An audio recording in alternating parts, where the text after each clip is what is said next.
Okay, so recording has now started, which means committee is in session.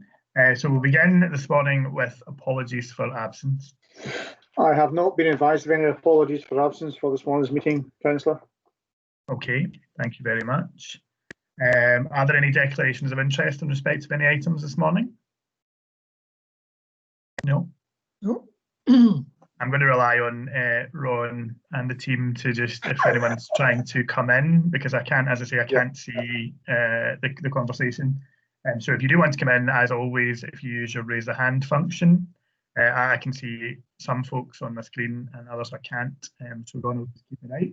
But we come to item 3, which is the progress report on priorities associated with the National Improvement Framework, and this is Dr. Ratta. Thank you, Convener. This paper updates elected members on the Education Department's progress in implementing the priorities associated with the National Improvement Framework for Scottish Education. That framework was introduced in January 2016, and as committee will be aware, it's intended to drive both excellence and equity in Scottish education, and it's reviewed on an annual basis. The 2020 National Improvement Framework and Associated Improvement Plan were published in December 2019. The priorities that are set out in the NIF mirror our own aspirations as set out in our various plans and that are encapsulated in our own vision of everyone attaining, everyone achieving through excellent experiences. The annual Standards and Quality Report provides evidence of the progress the department and schools have made with the activities that are set out in our local improvement plan and the progress we've made in terms of the 4 national priorities that are set out in the National Improvement Framework, and they're summarised in paragraph 7 of the report. Education Scotland have been tasked with gathering some of the data used by the Scottish Government to evidence how effectively the improvement activity set out in the National Improvement Framework is bringing about improvement across Scotland.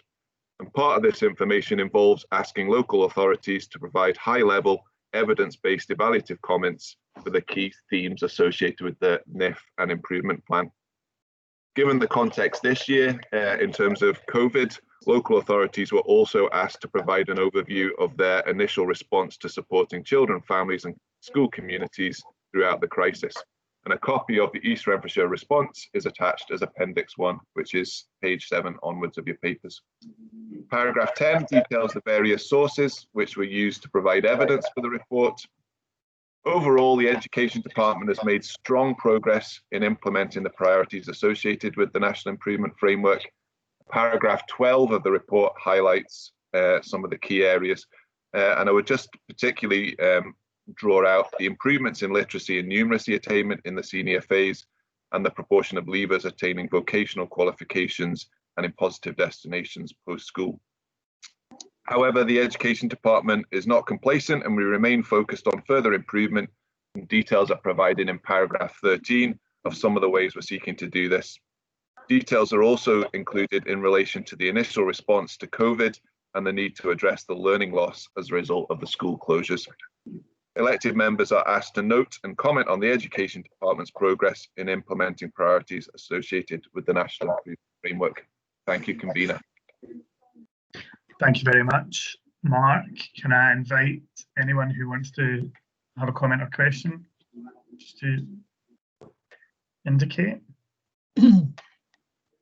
No comment. Okay, thanks. I can see Councillor Wallace and Councillor Merrick, so I'll take Councillor Wallace first, and then I'll take Councillor Merrick.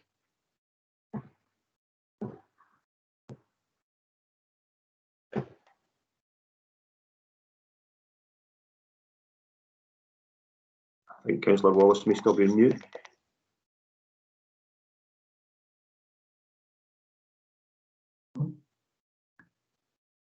Thank you, Paul. Can you hear me now? Yes, can you hear me? Sorry.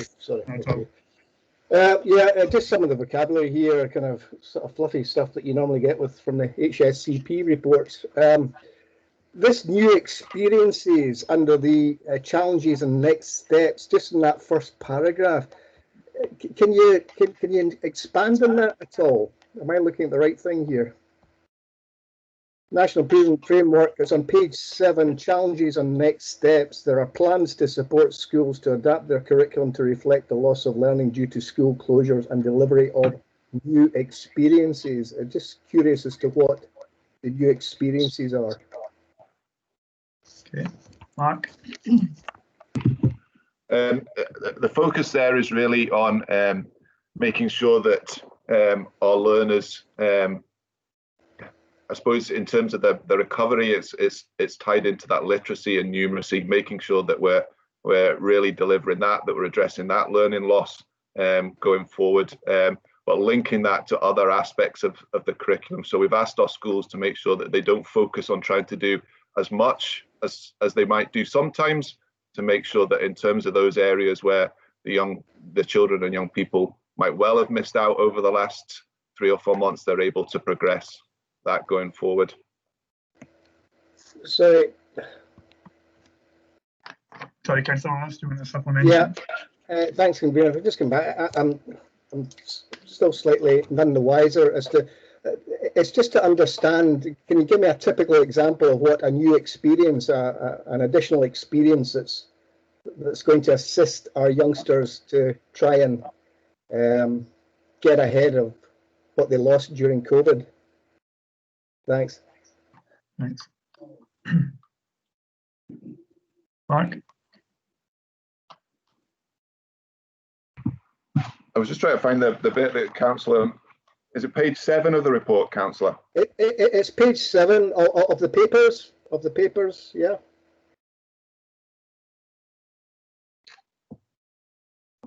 Essentially,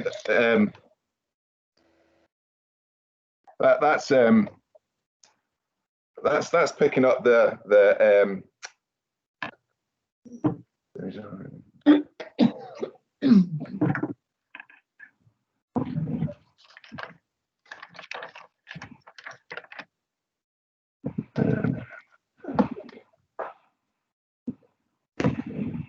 Could I come in, convener, please? Sorry.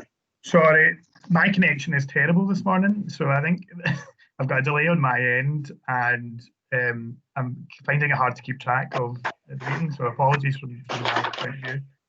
Mary? Yeah, I think the new experiences are related to what youngsters are telling us in terms of what's happening now in schools. So I have met with pupil council reps from all, as has Dr. Ratter and Mr. Hay, from all of our primary schools and secondary schools over the last 3 weeks. And what they're telling us is what they want to hold on to in terms of what is new and different in school. And much of that is to do with the sort of logistics around keeping safe, but much of it is also to do with the digital learning aspects. So they are telling us that they are getting the learning loss addressed through remote learning. That is much more exciting now. Homework that is much better. Youngsters really enthused about their homework. It's not just literacy and numeracy, it's all areas of the curriculum, and indeed a real focus on health and well-being. So it's those sorts of experiences that are new that they want to hold on to. Indeed, our secondary head boys and head girls spoke about the skills that staff had gained during the digital skills that staff had gained during lockdown, that is now making a difference to their lessons in school. So I think there's a newfound confidence, maybe the mother of invention or necessity being the mother of invention indeed, has helped to make those learning experiences new and exciting. I hope that gives a wee bit more detail to Councillor Wallace's response or question there. Okay, thank you. Okay, convener, sorry. Yeah, just thank you for that. It's just, if we can, it's just some of this terminology that's used. I'm always used to, from the education department, getting very concise and very accurate and useful vocabulary. I just find that a slightly, anyway, I'm going off kilter.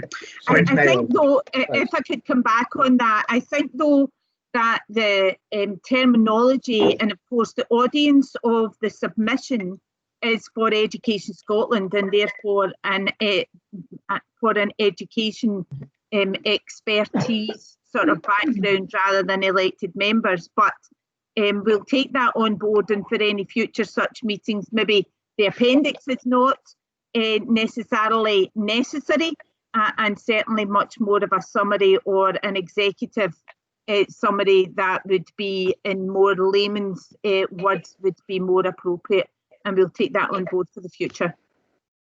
Okay, I think that's a helpful contribution. I want to move on to Councillor Merrick.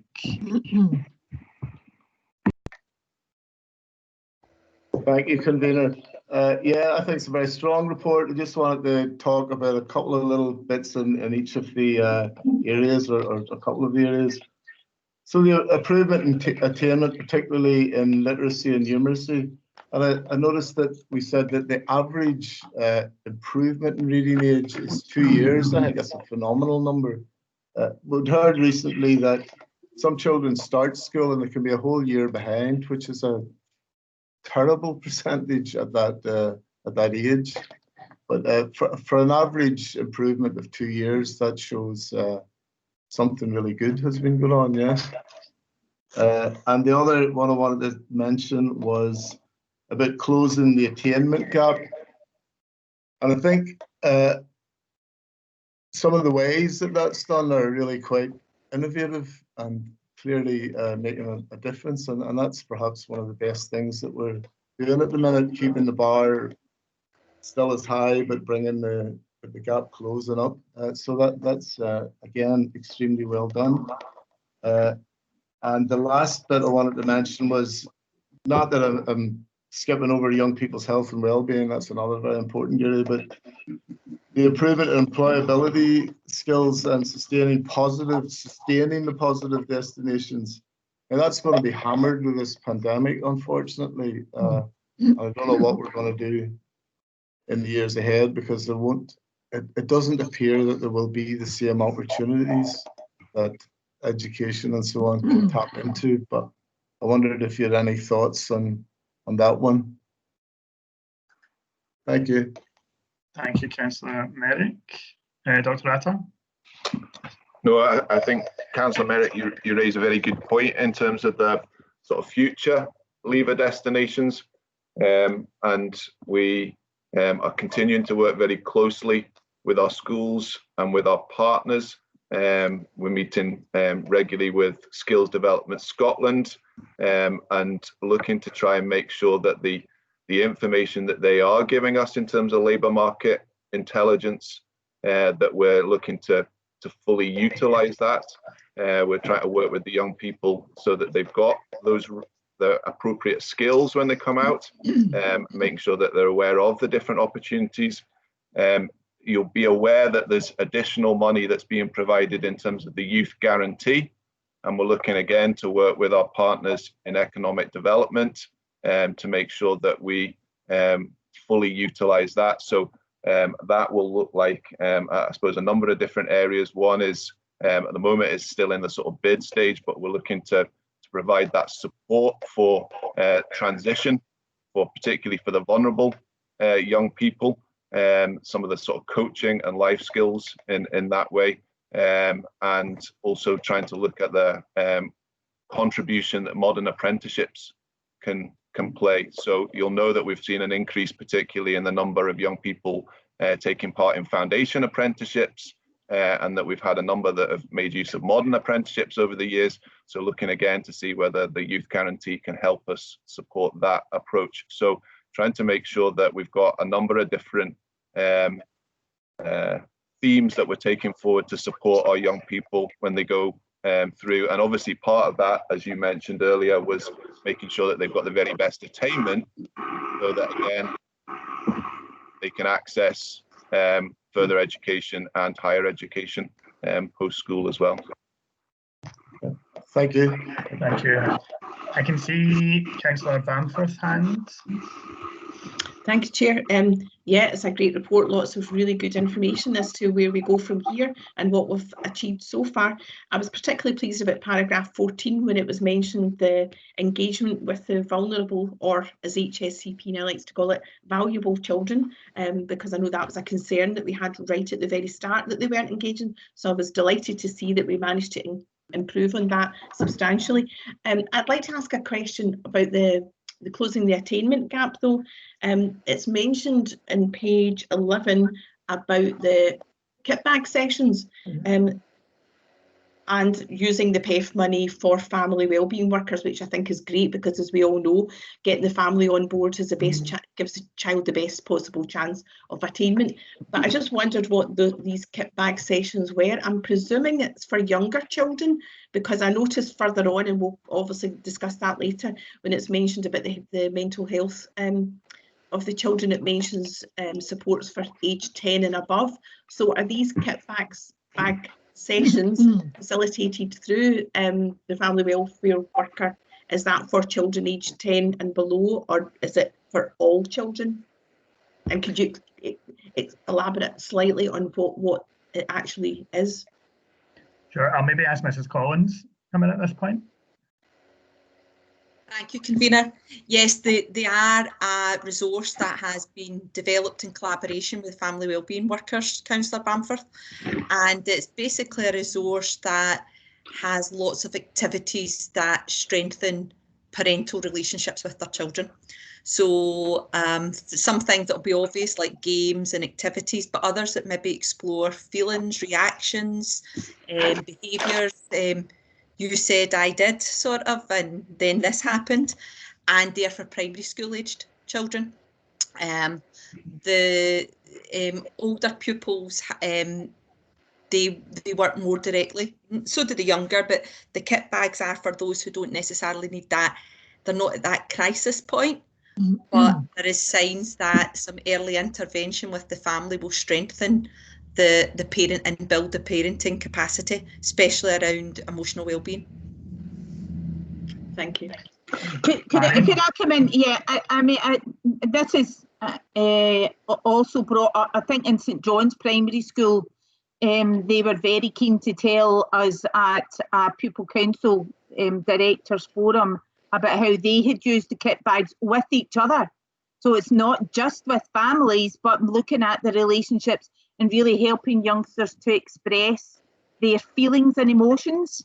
And obviously that was pre-COVID, and but certainly it's a sort of approach, if you like, that is already being well used to get youngsters to be able to talk about their feelings, emotions, their mental health and so on, and they were very positive about it, very positive.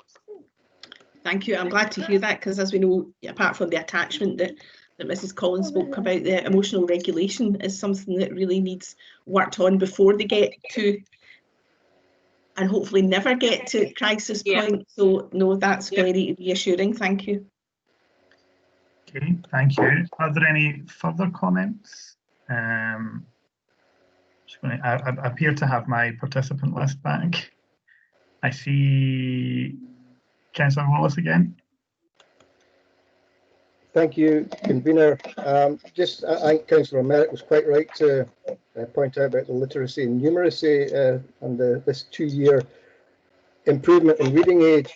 I'm curious, two things. First of all, it mentions there of participating children. How many children were involved in this?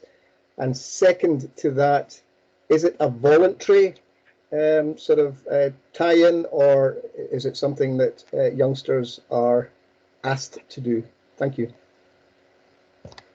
Janice? Mrs. Collins? It's an accredited programme called Reading Recovery, Councillor Wallace, and it is research-based, and we invested in teachers of Reading Recovery who have actually are tutors of Reading Recovery. We trained 2 of our teachers with money that the council gave us, and I believe I brought a paper to Education Committee a few years ago to talk about the approach. They have trained teachers in every school, so children in every school, primary school in East End, are part of this programme. It is by selection, so the children, and it's usually primary 2, the children there is an assessment of their needs to see if this programme will work with them, and then there's an intense programme that usually lasts about 12 weeks with a maximum of 5 children at any time. But this is our 3rd year in this approach, and what we've been able to do, because we invested in those tutors, is look at the principles of reading recovery and pitch it at a whole class and group level. So I would say the principles of reading recovery are now being taught in every class in schools that have invested in that programme. And indeed, we had some sessions with head teachers when we were talking about a recovery curriculum. And the reading recovery tutors have actually developed even more strategies and supports for kids at all different stages of their reading journey, and how we can support them to re-engage with literacy, build their vocabulary and their links with writing. And that's why we are seeing success not only at that P2 stage, but further up the school. And I would like to think that the increases in secondary school are because of the good effort and solid teaching of reading in primary. But as a primary practitioner, I would maybe be a wee bit biased saying that. Okay, thank you. Thank you, Councillor Wallace. Okay, I don't see any further hands, but I'm sure Ron will keep me right if I'm missing anyone. I think that's been a useful scrutiny of that paper, colleagues. Thank you. Are we happy just to note it? Okay, we'll move then to item 4, which is a report on the access to counselling in East Renfrewshire schools, and Mrs. Collins is going to lead on this paper. Thank you, Convener. The purpose of this report is to update elected members of the Department's interim arrangements for access to counselling in East Renfrewshire schools. In July 2019, the Scottish Government made a commitment to fund local authorities to the sum of £12 million to support delivery of the access to school counselling services. The delivery of our youth counselling service is designed to support children and young people more efficiently and effectively with the issues affecting their mental health and wellbeing, and to help school staff to engage children and young people with appropriate support services from within their local communities at an earlier stage. The Scottish Government and local authority leaders agreed a partnership approach to delivery of counselling services with clear aims and principles, including access to counselling through primary, secondary and special schools, ensuring consistently high quality services available locally for pupils aged 10 and over. In response to this commitment from the Scottish Government and in support of the mental health and wellbeing of our children and young people, a co-production event was held on the 12th of November 2019 to explore the design of a new service. Page 24, paragraphs 9 and 10 detail the stakeholders and invited guests who attended the event and the focus of the workshop. A full record of this workshop can be found as Appendix 2 of this report. Unfortunately, COVID-19 has delayed the procurement process and we were unable to provide the service as designed by stakeholders on time. The procurement process has now commenced and we are on schedule to introduce our Healthier Minds service early 2021. This service will complement the Healthier Minds framework described in paragraph 6 of this report.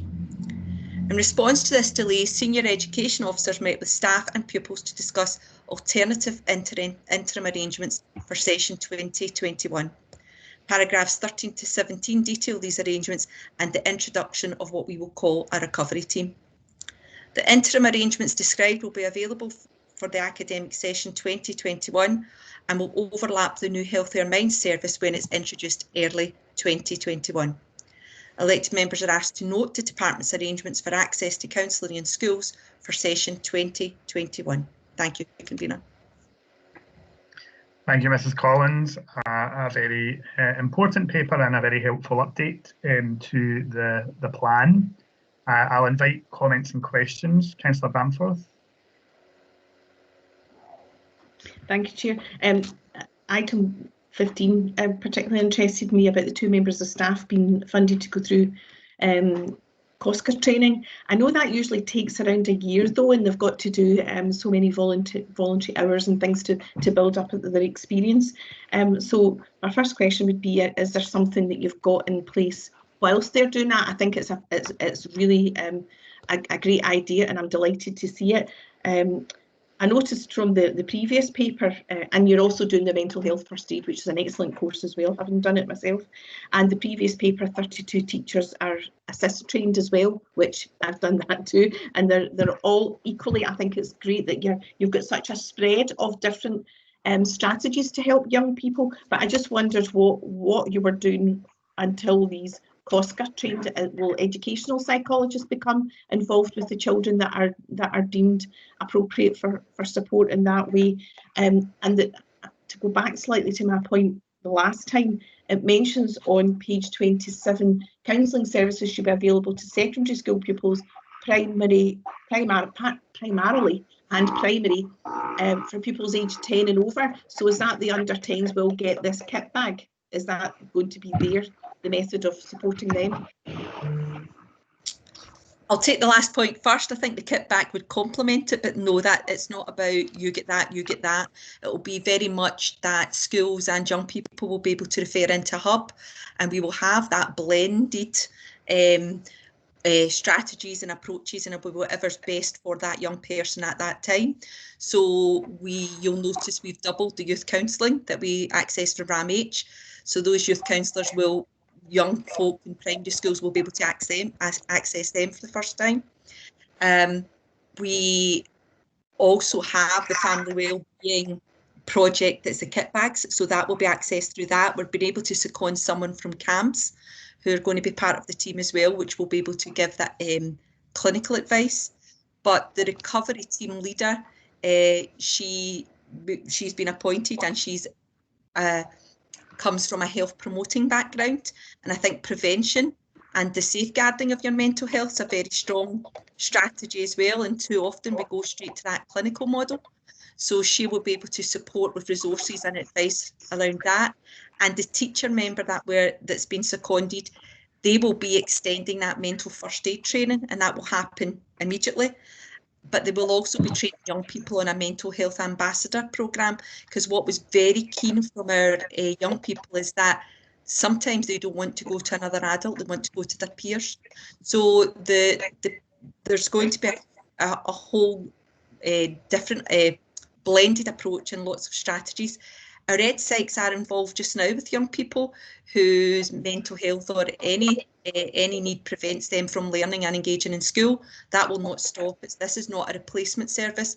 This is about us building up more and more of a framework to make sure our young people get the right support at the right time and from the right people, and not necessarily going straight into that clinical model when maybe some of it can be about that safeguarding and protection. Thank you. Councillor Wallace. Thank you. No, this is a great service. I'm interested to know what are the practicalities of this? How does a youngster come to the council's notice of needing assistance? Is this through teachers picking up on quirks or whatever of behaviour, or is it actually a youngster that's quite clearly distressed and sort of unloading upon a teacher and then goes to the next stage? Is there, just to get an idea of the practicalities of this, what actually happens that brings a youngster to these services? Thanks. There's a range of referral routes, including self-referral. Quite often our young people will ask for help themselves. There is that observation of teachers, but there's also parental referral.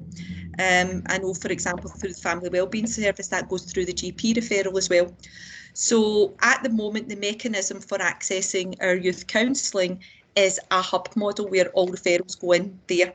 And that model will be extended for this recovery team in the interim, so that it won't necessarily be just a counsellor that you're being referred for. You'll be made aware and publicised all the different resources. But what I would say is our PSE programmes, our schools, you only need to look at social media feed of our schools. There's lots and lots of awareness raising of how important it is to look after your mental health and your wellbeing, and signposting to not only the council services but other services within the community, so that young people know where to turn and if they want that self-referral, but also our teachers are very observant. Thank you. Thank you. Are there any further comments or questions on the paper? Mary, do you want to? Yeah, comment? thanks, convener. I was just going to add to what Janice had said. When we did have counsellors based in our secondary schools, self-referral was the by far much sort of largest number of referrals that they had. And essentially that's a lot because youngsters are much more aware of their own mental health and indeed, you know, how they are emotionally coping with life. So it's not got the stigma, I think, that it used to have. And certainly, you know, we're grateful for that, because for a long time it was the hidden sort of syndrome that nobody was ever allowed to talk about. So the fact that, you know, parents and pupils and staff now are going to have much more explicit training in how to spot some signs, but also making sure that the ethos of every classroom, never mind every school, is right to make sure that youngsters are encouraged to take part and indeed to self-refer to such services no longer has the stigma that it may have had in the past. So we don't, essentially, I think we don't need to wait until someone's in crisis, and that's what these services set out. Thanks, convener. Thank you, Mrs. Shaw. Okay, perhaps just in summary then, I think a very helpful paper in terms of updating the position. I think we would all want to welcome the relentless focus on mental health. I think Mrs. Shaw is right, the stigma has really reduced in recent times. And I think we see a really robust package of measures going forward. I think particularly I'd like to highlight the Healthier Minds piece of work that was done with EdSite, co-designed with parents and young people. I think that's been vitally important during lockdown particularly. And I know that it will continue to flourish and grow and be really sustainable going forward for all of our young people. So I think just to welcome that and to look forward to future reports. Are we happy just to note that report? Thank you. We come then to item 5, which is the Education Department's end-year report, 2019-20, and Dr. Rata. Thank you, convener. This paper provides a summary of the performance of the Education Department at end year 2019-20, based on the performance indicators in the outcome delivery plan for 2019 through to 2022. The detailed performance results are contained in Appendix 1, which are in page 41 onwards of the papers, and they're set out under the ODP outcomes along with customer efficiency and people organisers. The performance indicators for school attainment, attendance and exclusions reflect academic year 2018-19, and elected members will be provided with updates in relation to the 2019-20 performance at future education committees. The information presented in the report shows a very positive picture overall.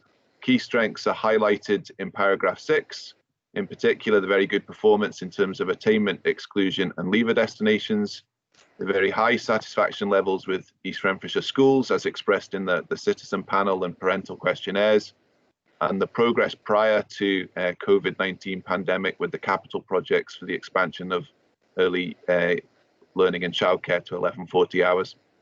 Areas for further improvement are noted in paragraph 7, and elected members are asked to consider and comment on this report as a summary of the Education Department's end-year performance for 2019-20. Thank you, convener. Thank you, Dr. Rata. Can I invite any comments or questions on the report? Okay. Councillor Bamforth.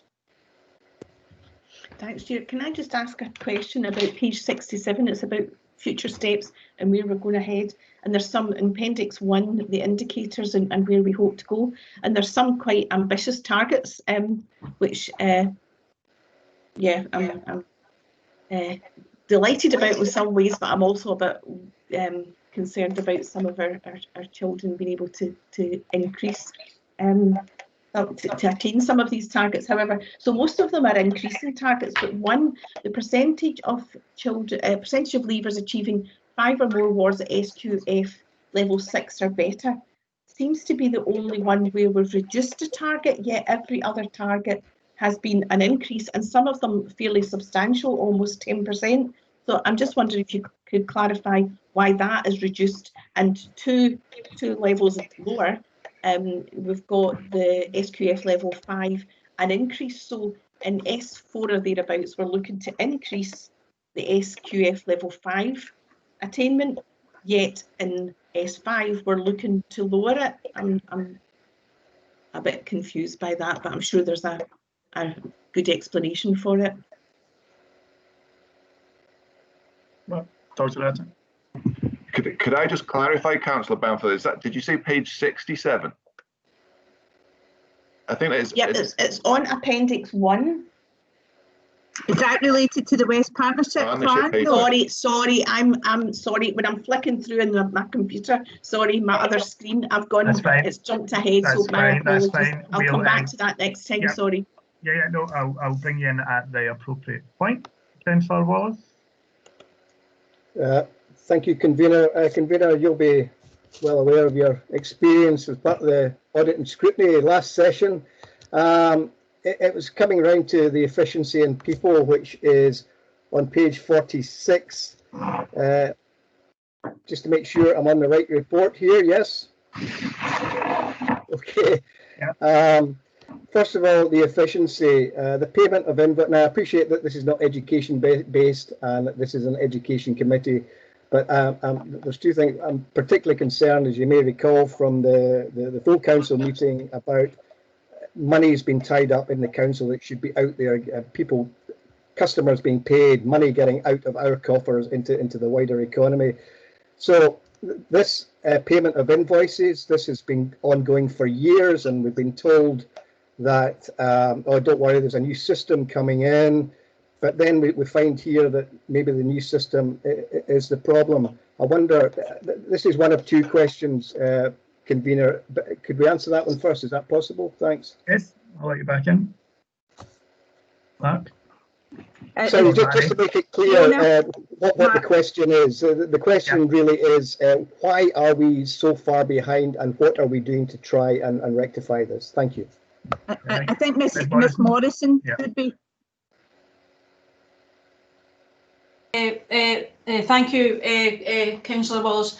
Yes, it's a new system. What I have noticed here in this report, these figures are actually put in by some other colleagues, but the value in 2018-19 is actually should be around about 89% for education. So the values in the first column should be around about 89.1% to be precise. So that it was higher for the education department leading up to prior to the new system getting in there, and higher than it had been increasing over that period indeed until prior to the new system coming in place. Yes, it has decreased at that point in time. As you know, are well aware, in addition to the COVID towards the end of the financial year, the school year is much different from the financial year, and a lot of invoices tend to get paid in that block of time. So it has an adverse compounding effect for the education department when that one has gone down. We're now at the levels of what the rest of the council were, and the average being correct there at 75.3. It's not good. The schools were closed quickly, etc. As you know, the new system also has different coding structures, etc. within that actually for the education it's a complete different new setup as well. I'm confident though that going forward the invoice and the payments thereof are being much higher for within the education department, because we've had a lot of discussion internally with our business support staff to make sure that is more positive going forward. So we're already seeing positive increases in that, albeit the new system that came in for the council-wide did have an impact on the department as well as others. Okay. Thank you. Your second question, Councillor Wallace. Thank you. Thank you to Fiona Morrison for that. So we can look forward to improvements there next year. Good. The next one is the people, the absenteeism. I appreciate we're all aware of COVID and we're all reluctant to make comments, if you like, on absenteeism, etc., and the stress and mental level. You know, we're all aware of this, but we seem to be consistently in what, the third, fourth quartile when it comes to absenteeism when we compare ourselves with other local authorities. Is there any comment that can perhaps allow the committee to have a bit more confidence that absenteeism isn't going to be a significant issue for us? Thank you. I'll take this one, Paul. Thanks, Tracy. Morning, Councillor Wallace. In terms of the absentee figures, actually COVID hasn't really affected the 19-20 figures, because obviously we went into lockdown round about the March-April time, so these figures are through from 19 through to 20 financial year. So as a result, the increase is as a result of actually 23 long-term cases. Of those 23 long-term cases, we actually only now have 6 of them left open. If I drill down into those cases, we're talking about people with terminal cancer. We're talking about a number of people that we have supported through to ill health retiral. There have been a small number 3 that we took to capability. And I also have a note here of a few people that we have agreed an extension to their employment on a no-pay basis to be able to support them in a sensitive manner with very often family issues that mean that at the moment, as a result of stress, not necessarily work-related, they can't be in their work. I think that the absence figures themselves are on an improving track. Certainly in comparison with other local authorities, we sit quite comfortably within the top 10 and do so on a regular basis. The HR team have been supporting our facilities management team with quite a number of difficult cases, and that has been bringing some good results, both for us as employers, but also for the employees. You know, this is a supportive process, and it's important that we make sure that we don't often rush these things, but we make sure that we're taking the right steps for our employees to ensure that they render regular and efficient service for us. Thank you, Mrs. Martin. Can I also let you have one more? Thank you, convener. No, I understand what you're saying. Are you saying that as far as our teachers are concerned within the education department, that we perform, you're saying we're in the top 10 of all the local authorities as far as absenteeism? So does the education department and the teachers' absenteeism rate is significantly better than the rest of the council? Is that, am I reading this correctly? Thank you. That's my last question. Yes. Thanks. Thank you. That's great. Thanks. Mrs. Shaw, did you want to supplement this?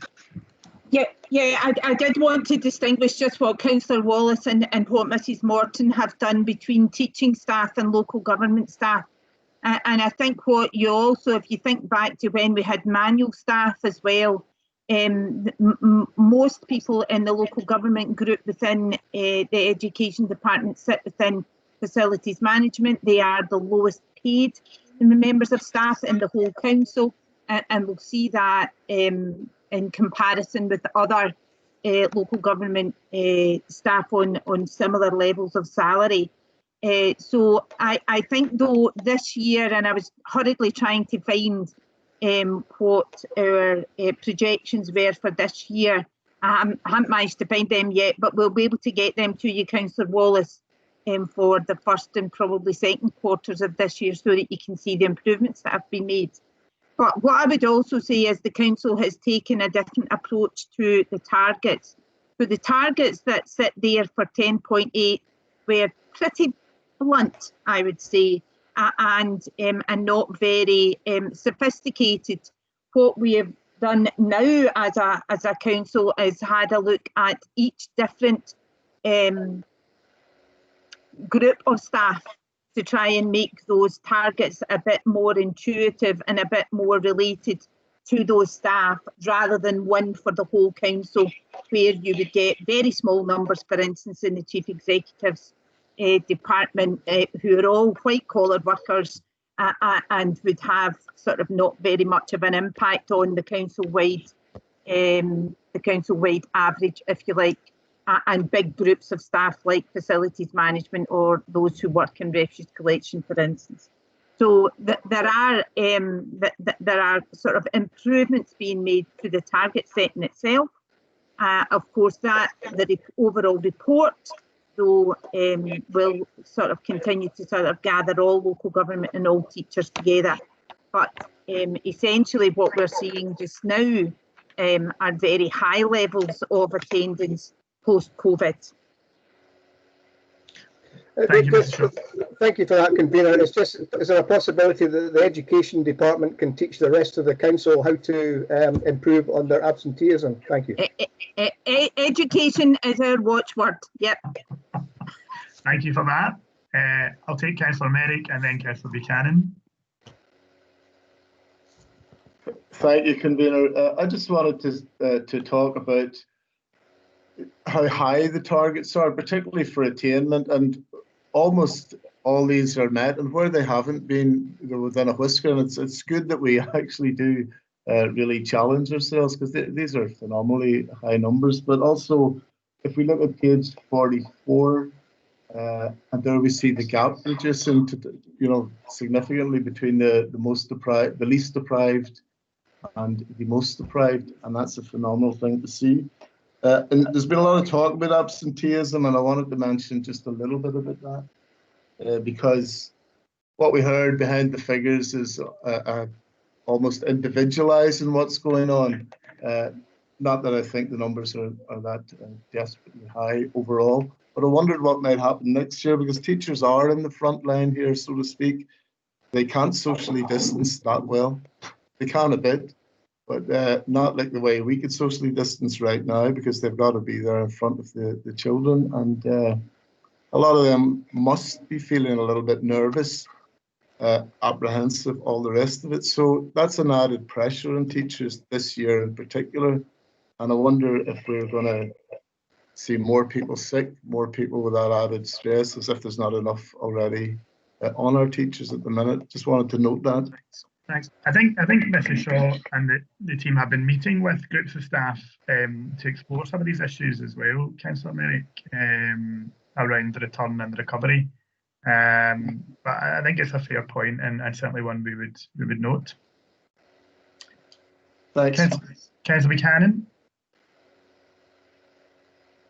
Yeah, thanks very much, convener. I think initially to say that this is an excellent report. I think in the first instance, it's a huge amount of work has gone into it, and a huge amount of work has gone into meeting the targets and the standards that have been set, and that's fantastic from all of our teaching staff, from our pupils and parents, right across the board, to be in a position where our figures clearly are the best in the country when it comes to delivering on education. In terms of the aspects that moving forward that I think we all appreciate, and we see in all of the reports today, we have outstanding performance. We know that that's going to be impacted by the pandemic and how we actually manage to recover from that. And that is, I suspect, going to be a long road. And there will be many bumps, I think, in that road as we see, because we're not quite getting fully to recovery yet. We are making inroads, but clearly there may well be some setbacks along the way. And that will impact, I think, on all of the services that we deliver. And it's how we manage that and manage through that that will be pertinent moving into next year. In terms of the kind of highlighted issues, yeah, I agree actually with Councillor Wallace in terms of the payment of receipts, and it has taken us some time to get to a position, but certainly as Mrs. Shaw has highlighted, our new finance system and indeed our HR systems are now being brought in. There have been delays again because of the pandemic and getting them fully functioning, but I did raise it at Cabinet last week when we looked again at the payment of receipts. particularly to local companies and particularly to smaller businesses, to ensure that they can get paid. So it is an improving picture.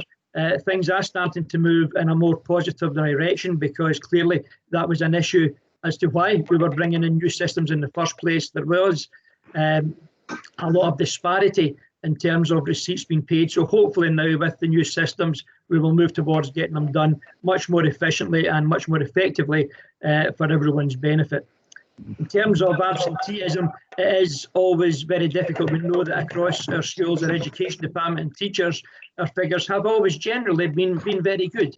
But the figures across the whole authority, as Mrs. Shaw pointed out, can vary quite significantly because of the differences in the jobs that people do. And the very nature of that can cause significantly different problems. But it's also fair to say, I think, that the figures can also be skewed when you take long-term absences for individuals who may well, because of ill health, have a long period off, and that can actually artificially skew many of the figures across the board. So I very much welcome that we're looking at the issues of absenteeism in all of the departments, but taking into account the anomalies that can exist going across that, and we welcome that as, again, part of the recovery process and moving forward as to how that will position us in years to come in terms of ensuring that we do our utmost for our staff who have, it has to be said, delivered across the board during the pandemic period an outstanding service. And I think that's true to say of all of our partners and across the public sector. But in a very difficult time, it's people who have been on the front line that have been out and helped us to get through this pandemic, and that I think is vital going forward. But again, I think overall this is an outstanding report, and we very much welcome the positive aspects of that. So thank you. Thank you for that contribution, Councillor. I'll now come to Councillor Bamforth and then Councillor Lafferty. Thank you. It was just to pick up something Councillor Merrick said, which I think was a point very well made about teachers and going forward about how difficult this may be for some teachers and their concerns, because we have quite rightly focused so much in the last paper with a great deal of thought and money going into the mental health and well-being of pupils. However, we also have to look at the mental well-being of teachers, because not only have they got to possibly look ahead, as Councillor Merrick said, about their own concerns, about their own health, they're also having to deal with pupils who are possibly very anxious.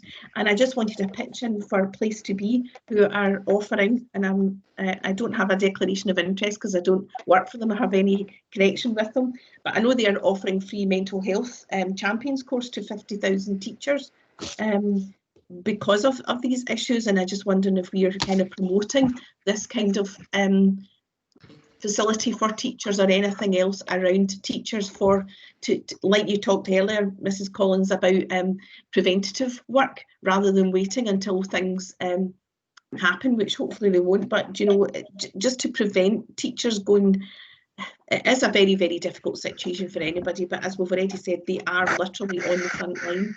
So could you say what we are actually doing for teachers? I'll bring Mrs. Shaw in. Yeah, our educational psychologists produced information and a training video actually to be used with all staff in schools on the in-service days in August. So very aware of any mental health issues that or any anxiety that teachers or other school staff may have had in returning to schools. I've met with 7 different groups of staff from across the both schools and central staff, and they were essentially delighted to be back, and indeed the routine and the stability that we always talk about that for children is also helping in their own recovery, and therefore there's additional support from our educational psychologists who did that for the in-service days, but are also on hand and are available for staff should there be any need for any of any sort of support in any way. And of course, the Healthier Minds is not just about pupils, it's also about adults. And indeed, we are supportive and very grateful for their groundbreaking work in this area. I don't know if you want to add to that, Janice? Mrs. Collins?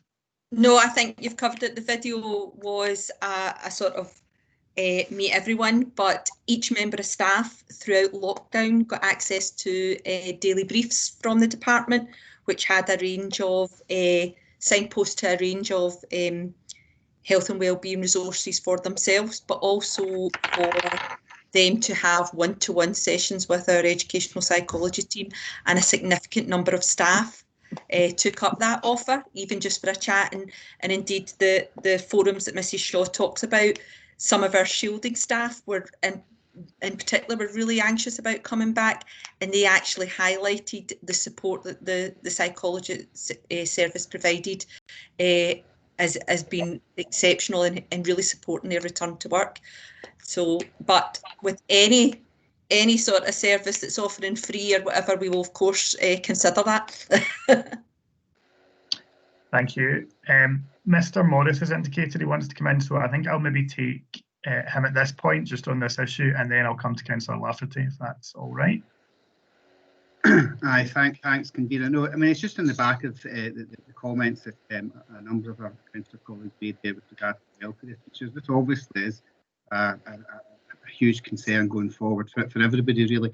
And I mean, it is really just to kind of emphasise that whatever concerns are raised with me in a union hat on rather than a teachers representative hat, then I have engaged, I would say, successfully with the HR personnel in the education department, and we do attempt to address these issues where they arise. So it's an issue which I'm alive to personally, and where issues which Councillor Bancroft has referred to have arisen.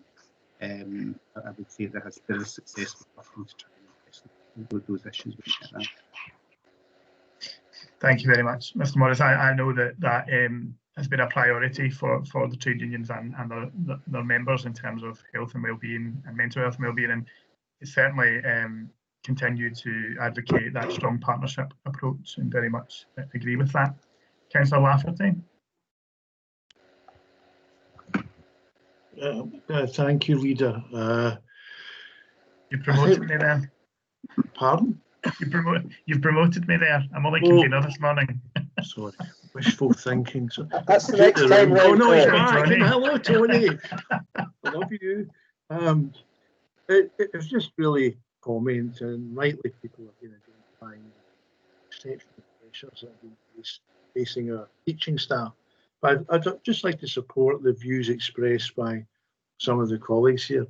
I know that includes Councillor Buchanan.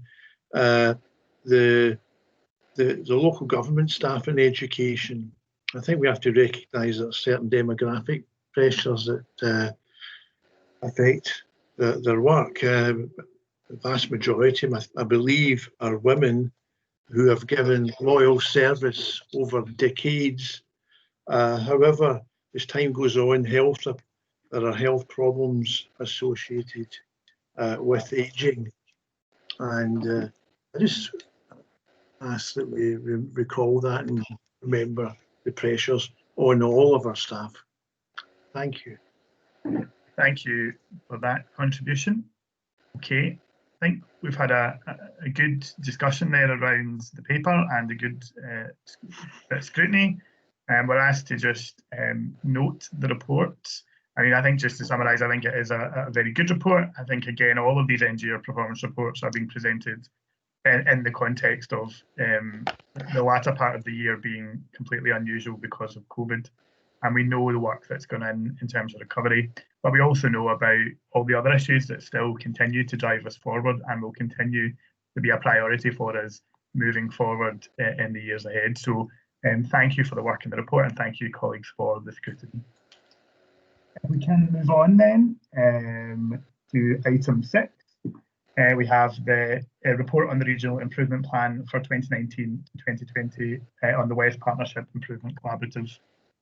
Mrs. Shaw. Thank you, convener. The next two papers relate to the West Partnership Regional Improvement Collaborative and are brought to this Education Committee to maintain the Council's democratic oversight of education and our duty to bring about improvement in our schools, while working collaboratively, easy for me to say, where that is beneficial to the partner education authorities and their schools. The first paper relates to the evaluation of the report on the partnership's progress with the implementation of its plan throughout last school session. Progress was, of course, naturally affected by COVID, but key highlights are set out in paragraph 9 on page 48 of elected member papers and include over 3,000 participants attending a West Partnership event or participating in one, or over almost 230 practitioners attending a primary leadership event looking at the curriculum, about 700 practitioners attending an early learning and childcare festival branded as 6 months to go, in which Mrs Collins was crucial in its delivery and organisation. Almost 2,000 practitioners in taking part in subject network forums now, including those from other regions across the country, and more than 700 individuals subscribing to the quarterly newsletter. So along with the number of Twitter followers, it is indicating that we're beginning to have a presence in schools. In terms of COVID-specific related activities, we've seen over 11,000 individuals reading our remote learning research paper and almost 750 participating in seminars on remote learning. This report was endorsed by the Regional Education Committee on the 8th of September, and once professionally presented will be submitted to both Education Scotland and the Scottish Government. So members are asked to note and comment on the report. Thank you, convener. Thank you, Mrs Shaw. Can I invite any comments on the report?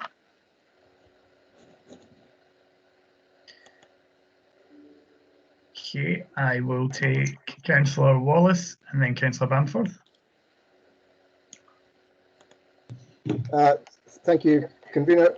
I see quite a number of references to remote learning as opposed to blended learning. I seem to recall the previous Education Committee director was very clear to make distinguishing features between the two, and that remote learning being the very inferior to blended learning, and yet blended learning doesn't seem to appear greatly within the report.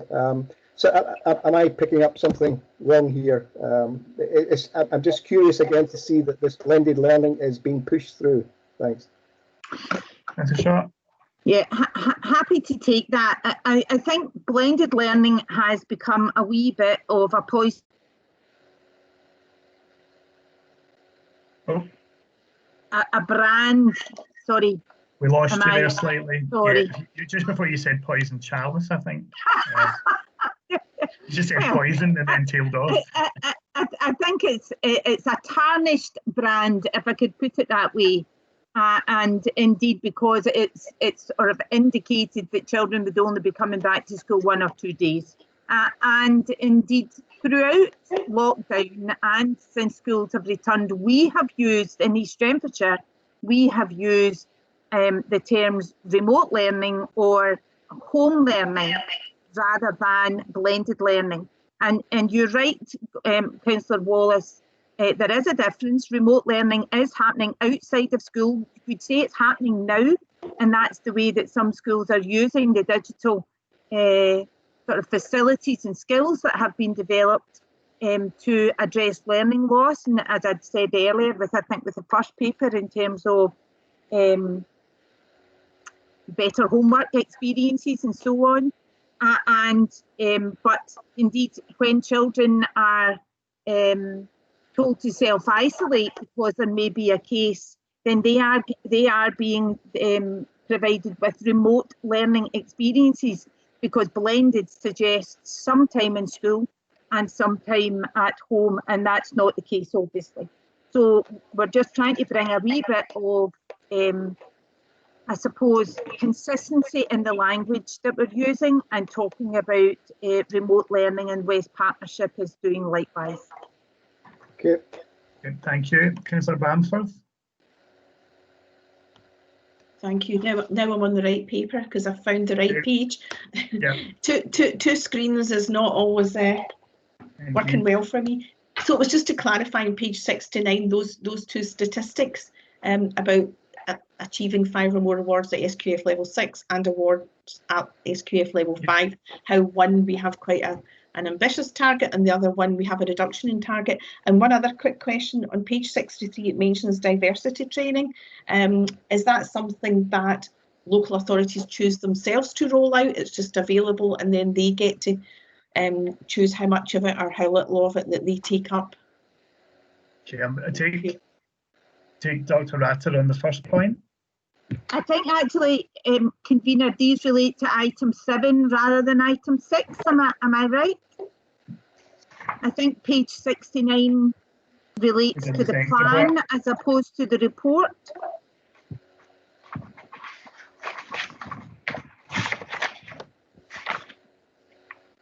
Yes, you're right. But happy to take them just now if you would prefer. I think what we'll do, we will get there, Councillor Bamford. I think what I'll do is just take any more comments or contributions on this paper in particular. Sorry, 69 is related to the report, but diversity training is related to the plan, if I remember correctly. So maybe it's the way the pages are numbered, because on my screen 63 is diversity training on page 63 in my papers, so it would come within item 6. Okay, I'm not going to be precious. I'm not going to be precious at this point. So if we can take Dr. Ratter, and then if Mary wants to say something about diversity training, that's fine, and then we'll move on. So Mark. Thanks, convener. I think just to respond to your kind of query, Councillor Bamford, the West Partnership approach to setting targets was very similar to what we do in East Renfrewshire, where we look at the sort of trend data. We look to make sure that we are setting ambitious targets. We also look at the sort of benchmarking information where we've got it. So for the West Partnership particularly, you'll be aware that the sort of demographic overall would suggest that the performance of the West Partnership would be below national average. So when that target was set, it was set for a sort of 3-year period. So it was set back in sort of 2016-17. And again, because it's a leaver destination or leavers target based on leavers information, and there'd be a sort of further delay. So basically, I've just looked back at the information after you asked the question. We were sitting lower than that when you looked at the trend information and consistently performing above the national average. So essentially at that point, it was our best estimate of a sort of reasonably ambitious target. But what has then happened is that the values that are shown for 2016-17, 17-18 and 18-19 are now showing just the improvement that's already taken place, so that the target now, they're not reviewed on an annual basis, they're set for that 3-year period. So essentially the West Partnership has done well like that. And I think one of the things that certainly the director was highlighting to me was that these targets are being reviewed anyway, and will be taken to the board to make sure that they're still fit for purpose and still appropriate. So I hope that gives you a bit more clarity around that, the approach that was taken. Thank you.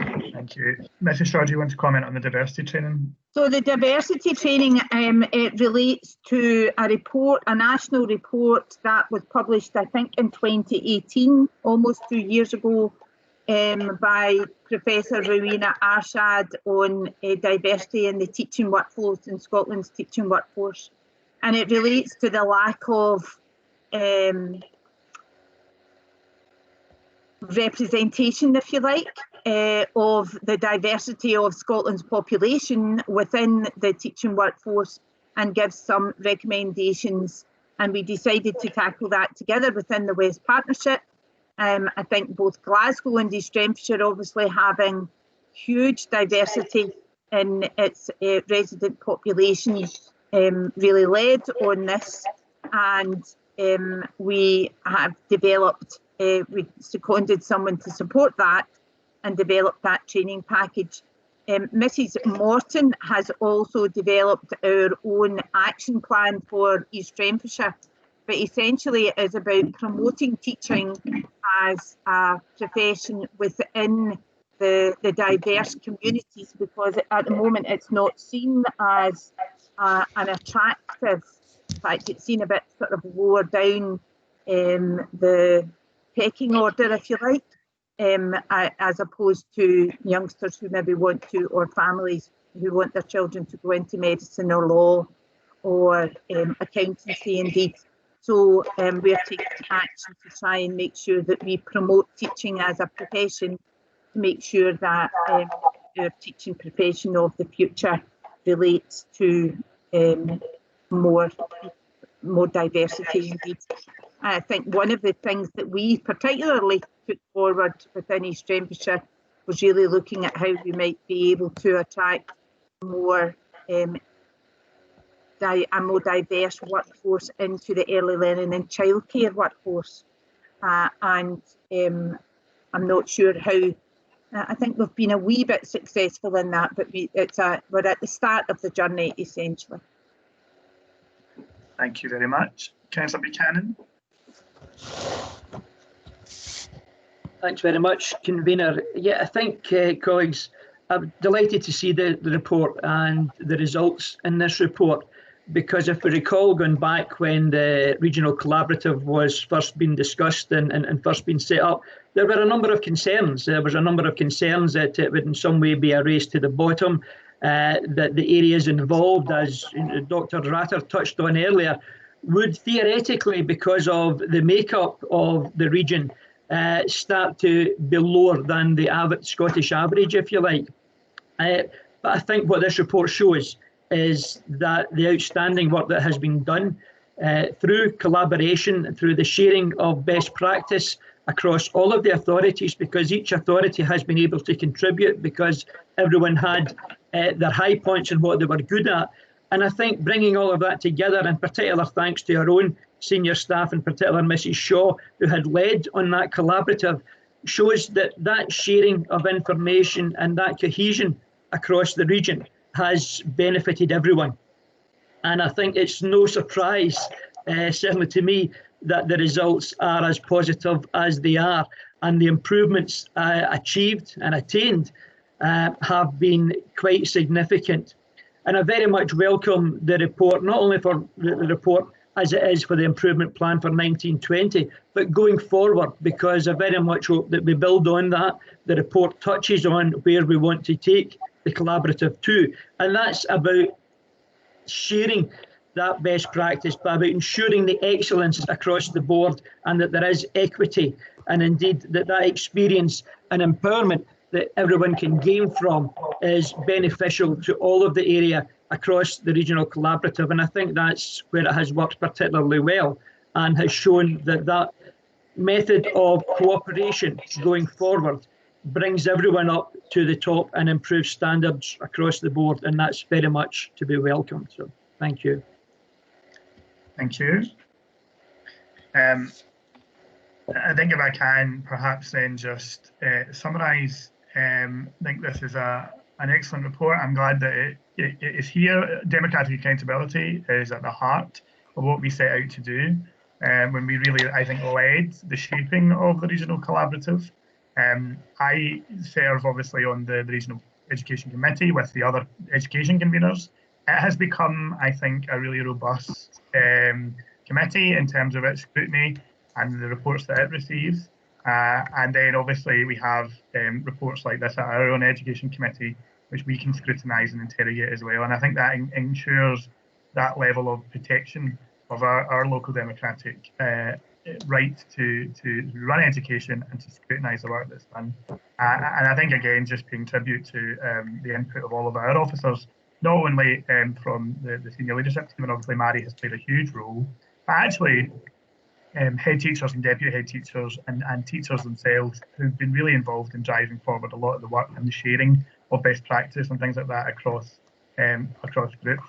So I mean, I think it is absolutely you know, is fledgling, absolutely, and continues to move forward. But I think we're starting to see the real improvements. Councillor Wallace. Thank you, convener. Councillor Buchanan mentioned that the fear was a race to the bottom. I think the real fear was that this was just another step towards centralisation of education, and that it would not remain for local authorities to oversee how their local people are being educated. I'd be very curious to know, given where we are with our education department and the imminent retirement of Mrs. Shaw and Dr. Ratter coming on board. I'm curious to know, one, what is happening as far as leadership of the West Partnership is concerned upon Mrs. Shaw's retirement, and secondly, really curious to know what Mrs. Shaw's overview of the West Partnership has been, i.e., what has East Renfrewshire got out of this? Thank you. Thank you. Mrs. Shaw has an update on those. Okay. Tony McDade, who is the Executive Director of Education Services in South Lanarkshire Council, will take over the Regional Lead Officer post when I retire at the end of this month.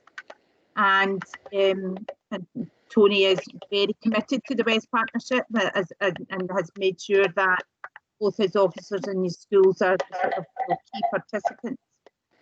And I do think that for East Renfrewshire, and Mark might be able to or want to sort of add to this, but prior to the West Partnership, our head teachers, especially our primary head teachers, would go along to, for instance, national events and come back and say, we're so far ahead of everyone and we're doing this and we're doing that. But it actually began to, I mean, at first it was quite flattering, but after that, it began to sort of, to a certain extent, that our schools weren't seeing the opportunities that learning from others was bringing. And that is exactly what the West Partnership has brought. That opportunity, not just to share, but to learn from each other. If I could give you a few examples, I think I've spoken about the partnership that has grown between Castlemilk High and Williamwood High Schools. Two schools that couldn't be more diverse in terms of their demographics. But what they're learning from each other has to do with the art of and the craft of the classrooms, about actually looking at pedagogy, looking at teaching and learning and how they meet youngsters' needs. And those are shared endeavours, not just learning and sort of from each other, but also thinking about how do we self-evaluate and how do we make sure that we get on the same page as each other. But I would also highlight one between Garrow Hill Primary, a huge primary school in the East End of Glasgow, and Calderwood Lodge, where the two head teachers met through a similar sort of opportunity that had been offered through the West Partnership and that partnership between Glasgow and East Renfrewshire Schools initially, where children actually from Garrow Hill went to Calderwood Lodge to teach them how to use a new digital resource, a green screen. Don't ask me what a green screen is, but someone will be able to tell you. So you're seeing the opportunities not just for staff to learn from each other, but from children to learn from each other. And if it opens up our schools' minds to learning, and then that is essentially what the partnership is trying to do. But we've spoken a lot about developing a learning system and making sure that learning is at all levels in the system to make sure that we bring about improvement in schools. And those are two simple examples of how that is being promoted. But I think actually what, and certainly what Mark is telling me, is that our schools and our head teachers are now lining up.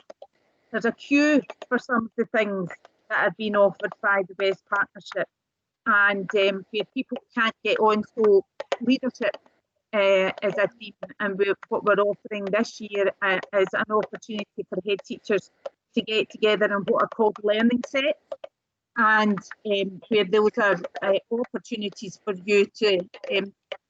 I was on a learning set once, and it's almost a wee bit like bearing your soul. But essentially, it's about finding a problem and help, and then having a coaching session to work your way through that. And we thought in the West Partnership we would offer a pilot this year, and we were overwhelmed by the response. So it is absolutely building up a need, I think, that was probably a wee bit unmet. We were too inward looking. And now in East Renfrewshire, I'm seeing our schools being much more outward looking and excited about the opportunities to learn from others across the West Partnership.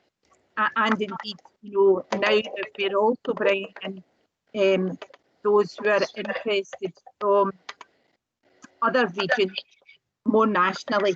I do think that the West Partnership could and should lead in terms of what it's offering across the country, but certainly our schools are leaning much more towards the West Partnership rather than, for instance, Education Scotland. They're still getting lots from East Renfrewshire. So, we've still got lots of learning opportunities related to our own literacy strategy, our own numeracy strategy, and so on. But where it's an opportunity to develop learning across the system, our schools are hungry for it, I would say. Do you want to add to that, Mark? Yeah, probably just to emphasise exactly what Mrs. Shaw is saying there. I've been doing a series of professional review and development meetings with head teachers, and they've been talking about the opportunities that the West Partnership provided them last year. Primary heads and secondary heads that were involved in some of those collaborative activities that Mary was mentioning, and essentially expressing disappointment that some of that partnership working that had been started has been paused at the moment with COVID, and very keen to look at ways in which they can re-establish that. And I think there is that desire to look outwards, to recognise some of the practice that's going on there, and to learn from schools that are nearby, and to then use that well within East Renfrewshire. And I suppose what I was seeing last night that there was a lot of senior leaders involved in a sort of network online instead, where they can't get out and have those discussions face to face at the moment, but huge numbers of staff taking part and seeing the benefit in having that opportunity to do that digitally at the moment. So I think, as Mary was saying, that's where we're really seeing that benefit at the moment. Okay, thank you. I think very helpful contributions there to round that item off. Are we happy then just to note the contents of that report? And we'll come then to the final item, which is the report on the improvement plan for 2020 to 2023. Mary? Thank you, Convener. This paper relates to the 2023 improvement plan for the West Partnership Regional Improvement Collaborative. The plan has been streamlined and amendments made in relation to the ongoing pandemic and our collective response and recovery from it. There are now only 3 key work streams, which research shows are key to bringing about improvement in schools. And those are collaborative learning networks, curriculum learning and teaching, leadership, empowerment and improvement. The plan was presented to and endorsed by the Regional Education Committee on the 8th of September and will be presented to the City Region Cabinet on Tuesday, 6th of October. As with the previous paper, this plan is brought to Education Committee in East Renfrewshire to maintain democratic oversight of our education functions. Elected members are asked to note and comment on the report. Thank you, Convener. Thank you, Mrs. Shaw. Any comments?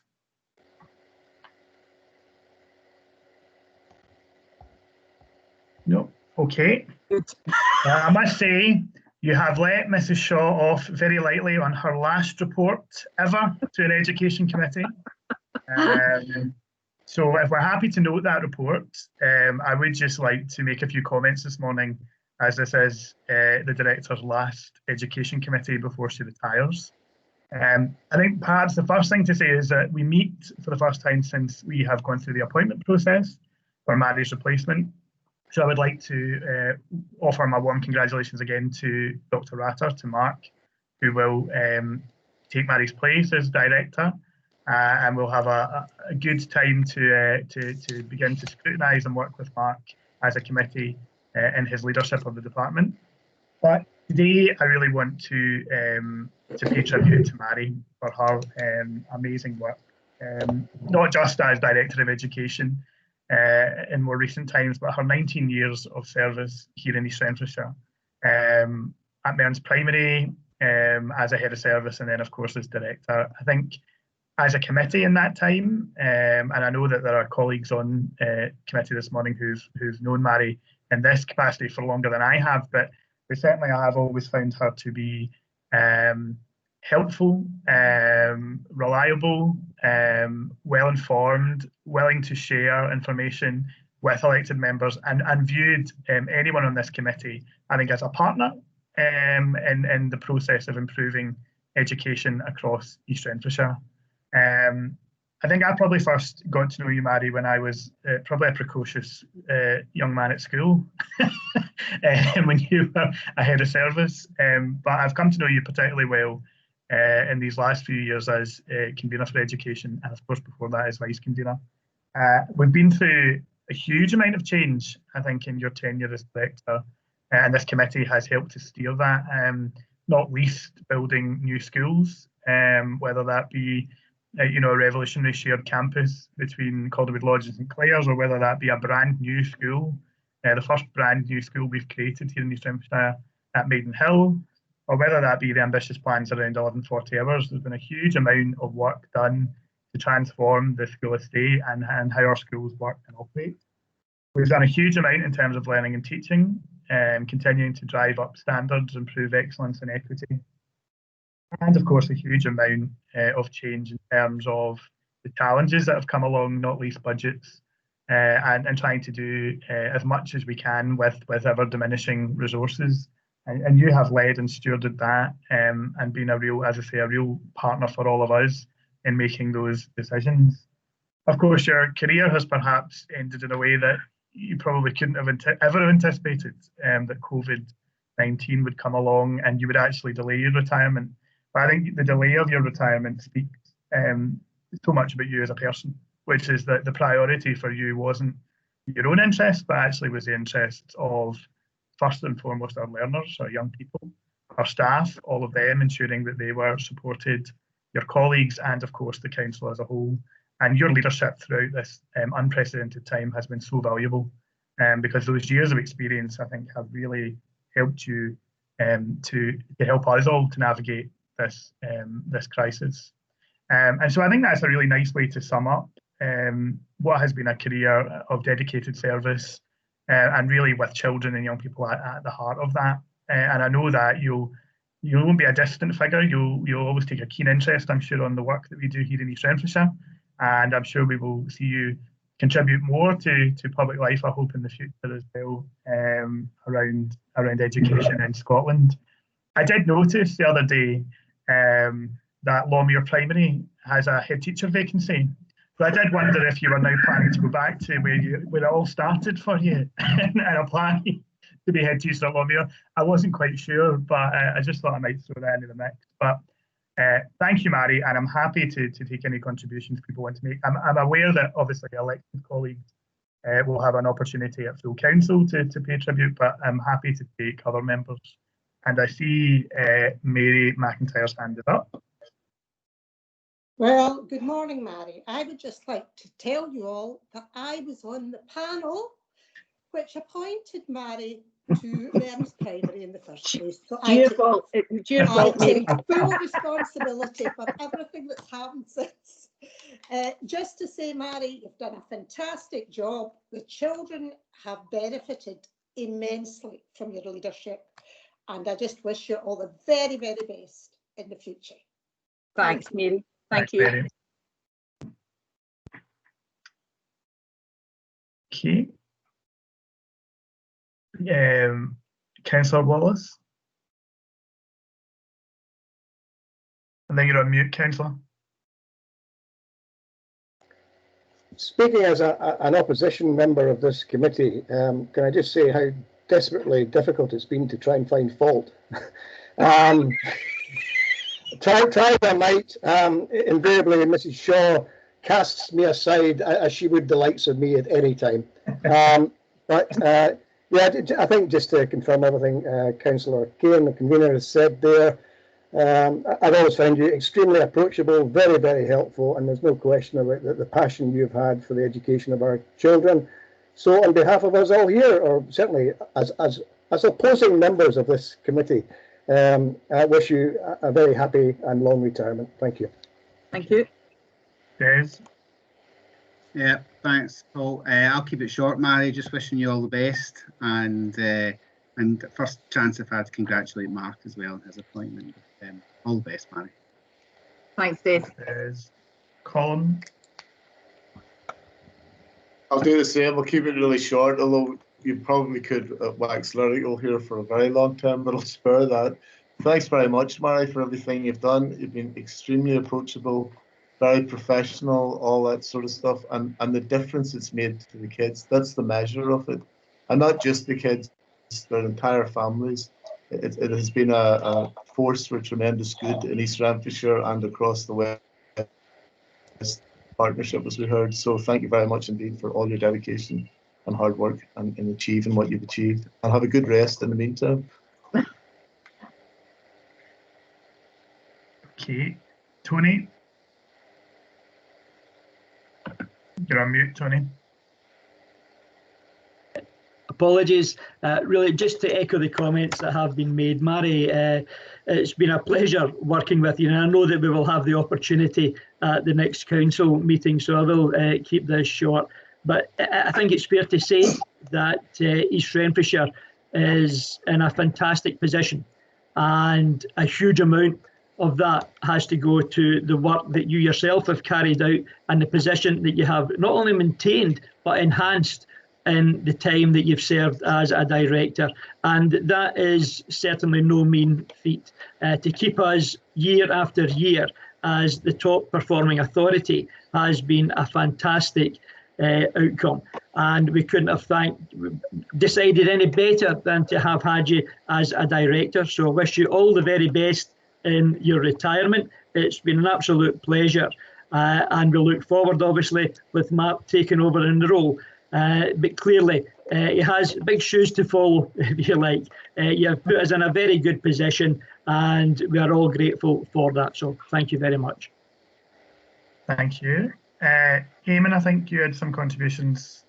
Yes, thank you, Chair. It was really just to let you know that Frank Angel had also offered his congratulations to Mary and best wishes to Mark on his new appointment. He's put it in the chat, just in case anybody hadn't seen it, that was all. Thanks, Eamon. Okay. Caroline? Thanks, Chair. It's just to thank Mary not only for her contribution towards education, which is obviously vast, but it obviously spreads wider than that. The collaborative work that Mary and your team do with particularly HSCP Champions Board, things like that, and that makes such a difference. And I think that's why our Champions Board and other parts of the HSCP have done so well, because they have that holistic approach. So thank you for that as well. Thank you. Alan? I cannot disagree with any of the comments passed beforehand.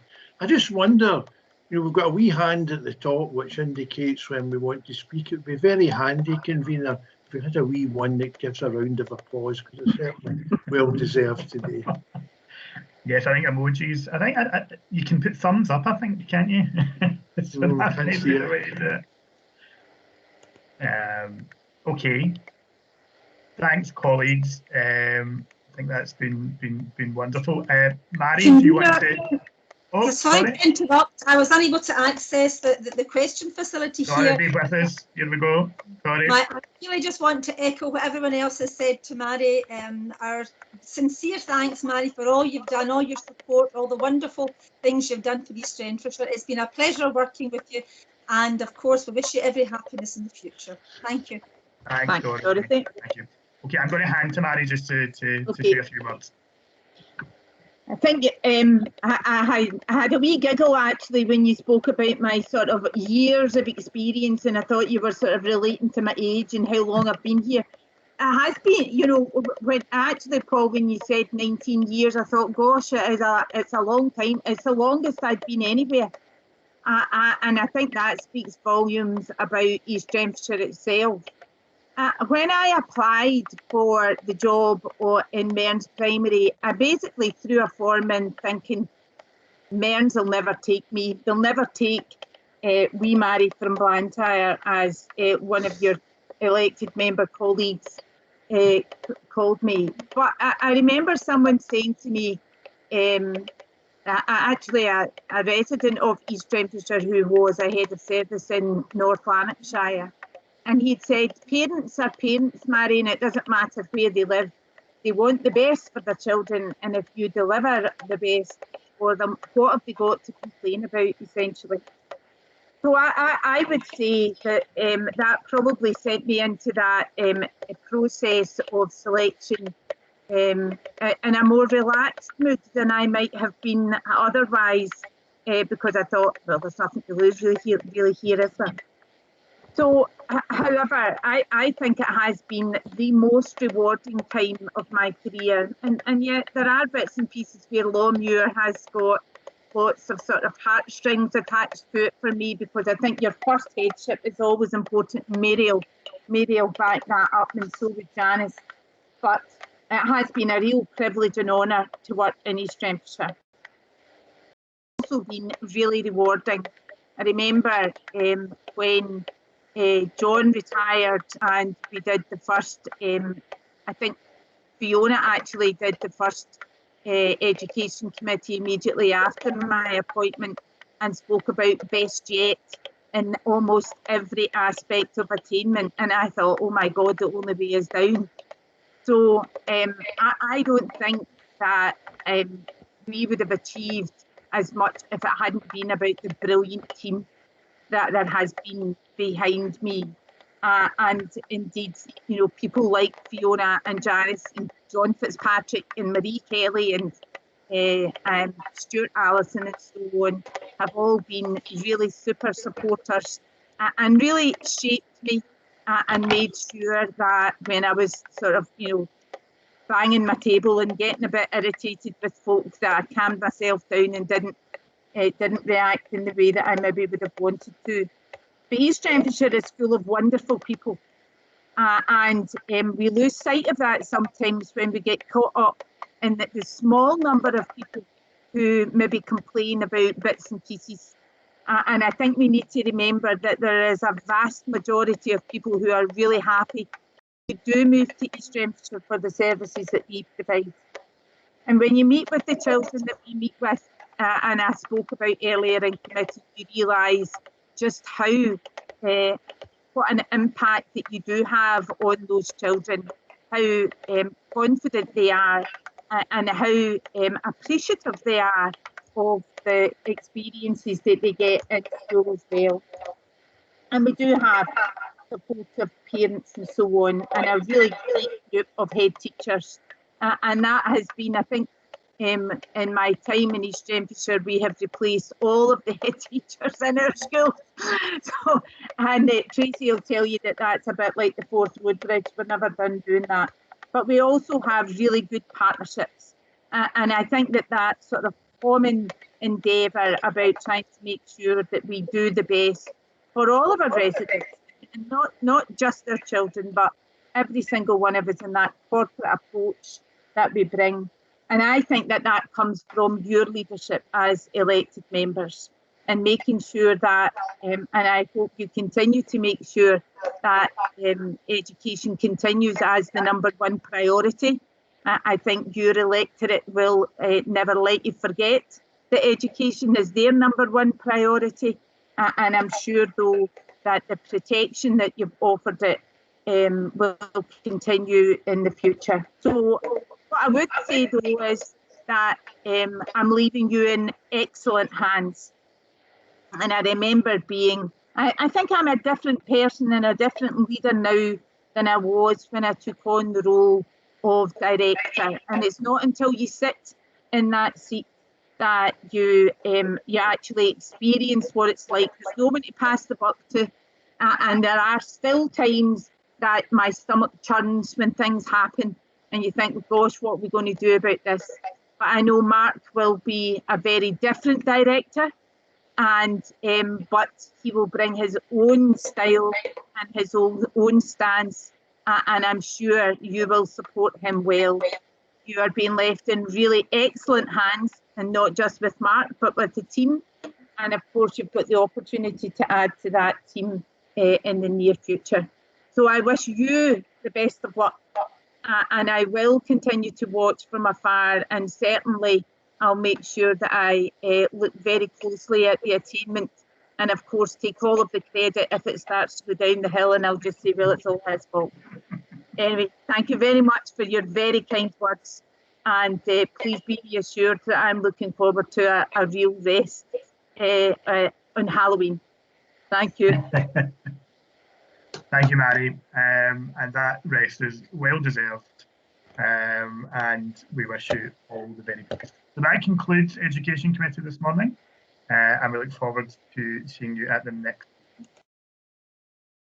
Thank you. Thank you, everyone. Thank you. Bye. Thank you. Bye. Thank you, everyone. Bye.